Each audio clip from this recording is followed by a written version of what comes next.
बिस्मिल्लाहिर्रहमानिर्रहीम। मैं हूं डॉक्टर रज़ाउल्लाह साकी Bhattu, DVM MPhil in medicine and surgery. आज का जो हमारा केस है वो ये एक कैट है, किटन है ये छोटा। तो इसके जो ऑनर हैं वो ये बता रहे हैं कि ये जो है इसके जो है दूसरे जो बिल्ले हैं वो इसके साथ लड़ने लग गए, जिसकी वजह से ये भागा है और कमरे की छत जो है उससे ये नीचे गिरा है। तो उसके लिए हम देखते हैं कि ये पिछले वाली जो टांगे हैं ये बिल्कुल उनको हरकत नहीं दे पा रहा। ये देखिए इस तरह से, ये बिल्कुल इस तरह से चल रहा है। तो इसका सबसे पहले ये देखने के लिए कि कहीं इसको पैरालिसिस तो नहीं हो गया, तो सबसे पहले हम वो चेक करते हैं।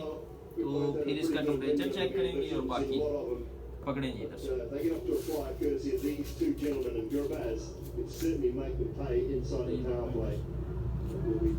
अच्छा, ये अगर आपने देखना है कि आपका जानवर जो है वो कहीं मफलूज तो नहीं हो गया या उसकी जो रीढ़ की हड्डी है वो तो नहीं टूट गई, तो उसके लिए आप क्या करेंगे, एक खाली सिरिंज जो है वो ले लेंगे। ये नीडल इसके आगे है, इस नीडल के ज़रिए से हम इसको इधर करीब करके दिखाएं जी। इधर लें, इधर देखें जी। अब ये करीब करके देखेंगे तो ये मैंने जो सिरिंज लगाई है तो इससे इसको पेन हुआ है।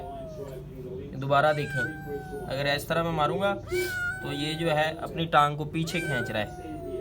ये दूसरी को मारा है वो भी पीछे खींच रहा है, इधर भी ये पीछे खींच रहा है। इधर देखें, ये इस जगह पे लगी है तो ये पीछे खींचता है अपनी टांग को। इधर अगर हम लगाएंगे तो उससे भी ये देखें पेन महसूस कर रहा है। इसका मतलब है कि इसकी जो रीढ़ की हड्डी है उसे कोई मसला नहीं हुआ। अगर रीढ़ की हड्डी इसकी, जिसको हम पंजाबी में मनका भी कहते हैं, वो अगर टूट जाए तो फिर जो है वो बिल्कुल पैरालाइज हो जाता है वो जानवर के। इस जगह पे आप जो मर्जी फिर करते रहेंगे उसको पेन फील नहीं होगी, ना ही वो पीछे खींचेगा। अब इसका टेम्परेचर चेक करते हैं इधर से।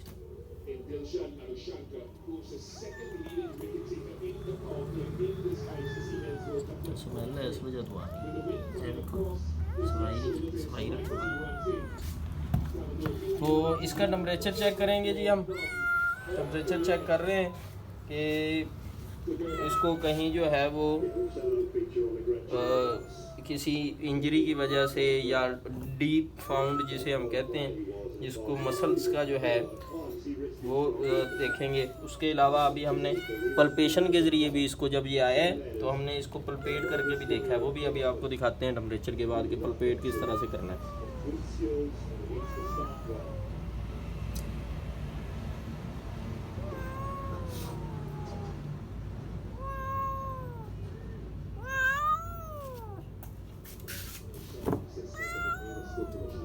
तो ये जिस तरह जो है वो बाकी जानवर हैं उनकी जो है वो एनस में या रेक्टम में इसे इंसर्ट करते हैं, ये वाली चीज़ अंदर चली जाती है। तो ये तकरीबन इतनी सी अंदर चला जाना चाहिए। उसके बाद जो है उसको आधे मिनट से 1 मिनट तक आप उसके अंदर रखें। उसके बाद अभी हमने टेम्परेचर चेक किया है तो इसका टेम्परेचर जो है वो नॉर्मल है, 102 है। तो मतलब इसको जो है वो टेम्परेचर का इशू अभी तक इतना नहीं है। तो आप किस तरह से पल्पेशन करेंगे ये अभी आपको दिखाते हैं।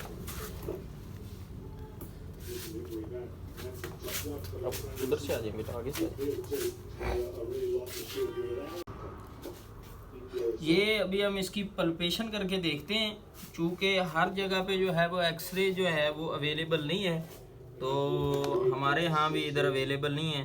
तो उसके लिए हमें जो है, जिस तरह पहले हमने पैरालिसिस का चेक किया है, अभी हम चेक करते हैं कि कहीं पे अगर हमको फ्रैक्चर का अगर कुछ चीज़ मिल जाती है तो ये बिल्कुल इस तरह से इधर से ऐसे स्टार्ट करेंगे। ये बोन जो आ रही है थाई की, इसके साथ साथ हम इसको पल्पेट करते आ रहे हैं।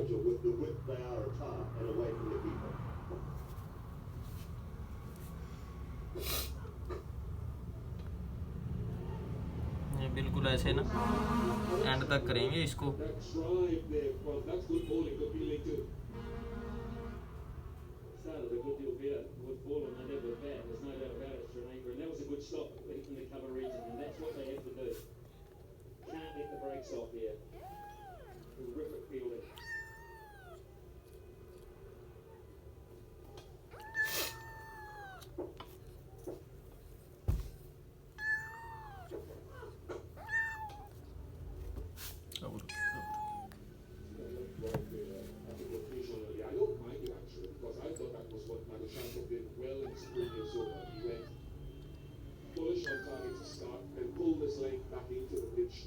अच्छा जी, बिल्कुल जो है ना, जो फ्रैक्चर है, मतलब ये जो बोन्स हैं इनमें कोई इशू जो है वो हमें फाउंड नहीं हो रहा।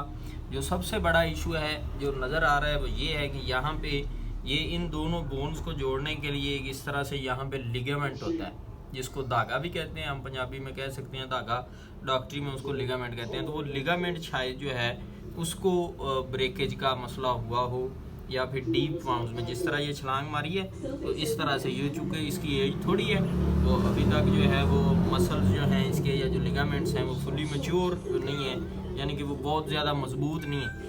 तो हो सकता है कि वो वाला इसको मसला हुआ हो, बाकी एक्सरे से पता चल सकता है। लेकिन आप एज अ डॉक्टर या फार्मर अगर फील्ड कंडीशन में या छोटे सिटी में बैठे हैं, आप काम कर रहे हैं, तो आपको चाहिए कि आप अच्छी तरह से पलपेट कर लें, ना कि इस तरह से हो कि अगर को बेचारा आपके पास आता है तो आप उसको कहें जी कि ले जाएं जी इसको, अब लाहौर ही ले जाएं। तो आप अपनी कोशिश करके, अपनी ट्राई करके ज़रूर देखें। तो अभी हम इसको, चूँकि फ्रैक्चर जो है वो वाज़ेह नहीं मिल रहा, फ्रैक्चर या इस तरह का अगर टूटने का मसला हो तो हमेशा स्वेलिंग स्टार्ट हो जाती है, तो सोजन हो जाती है। यहाँ पे आप देख सकते हैं सोजन जो है वो दोनों लेग्स के ऊपर नहीं है, तो लिगामेंट का इशू हो सकता है, और अदरवाइज़ डीप फाउंड का जो है, डीप मसल्स का, वो इसको हो सकता है इशू।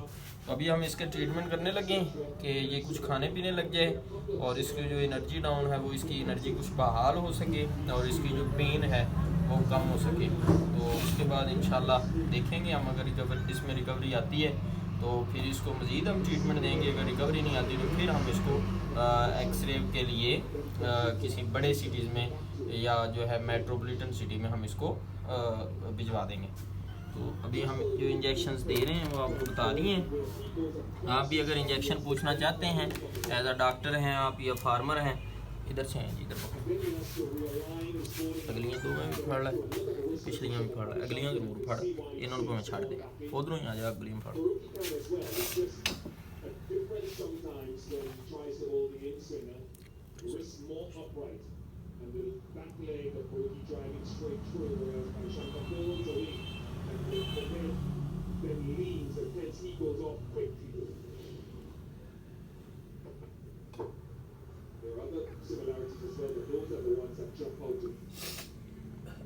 तो ये IM इंजेक्शन हम दे रहे हैं, ये आप देख सकते हैं कि ये इस जगह पे आप अच्छी तरह पलपेट करके, तो जहाँ पे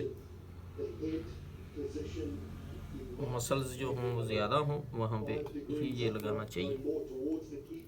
और एक बात हमेशा याद रखनी है कि आपका जो पेट है उसको हमेशा किसी रजिस्टर्ड वेटनरी डॉक्टर, मतलब सिर्फ़ और सिर्फ रजिस्टर्ड वेटनरी डॉक्टर जो है वो DVM डॉक्टर हैं, वो हमेशा आप अपने पेट को किसी DVM डॉक्टर से चेकअप करवाएं, ताकि जो आपके पेट के जो हेल्थ है वो इफ़ेक्ट ना हो सके। क्योंकि जो हमारे बहुत से दोस्त हजरात हैं जो सिर्फ 2-4 टीकों के नाम याद करते हैं और डॉक्टरी स्टार्ट कर देते हैं, तो उनको जो है वो कभी भी अपना पेट दिखा के ये जुल्म ना करें कि वो इंजेक्शन पे इंजेक्शन लगाते जाएं और आपका पेट बेहतर होने की बजाय ख़राब होता जाए, जो उसकी सेहत गिरती जाए।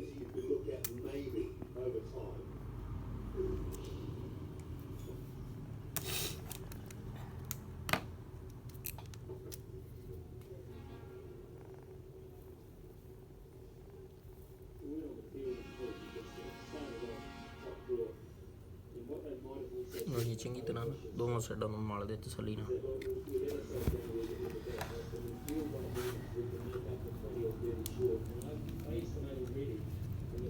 अच्छा जी, ये इसकी जो है ट्रीटमेंट जो है वो कंप्लीट हो गई है। और आपके पास भी अगर कोई इस तरह का केस आता है तो मैंने जैसे पहले कहा है, उसको ऐसे नहीं है कि हाथ ही ना लगाएं। हमारे बहुत से डॉक्टर दोस्त हैं वो हाथ ही नहीं लगाते और कहते हैं जी इसको ले जाएं, तो ये काम नहीं करना। उसका अच्छी तरह से आपने चेकअप करना है और उसके बाद उसकी अगर पॉसिबल हो, अगर फ्रैक्चर आपको नहीं मिल रहा या इस तरह से है, तो आप उसको जो है वो पेन किलर दें, उसके बाद एंटीबायोटिक दें ताकि इन्फेक्शन ना हो। उसके बाद जो है वो स्टमक मोबिलाइज़र दें ताकि उसकी जो है वो खाने पीने की जो सलाहियत है वो इंक्रीज़ हो जाए।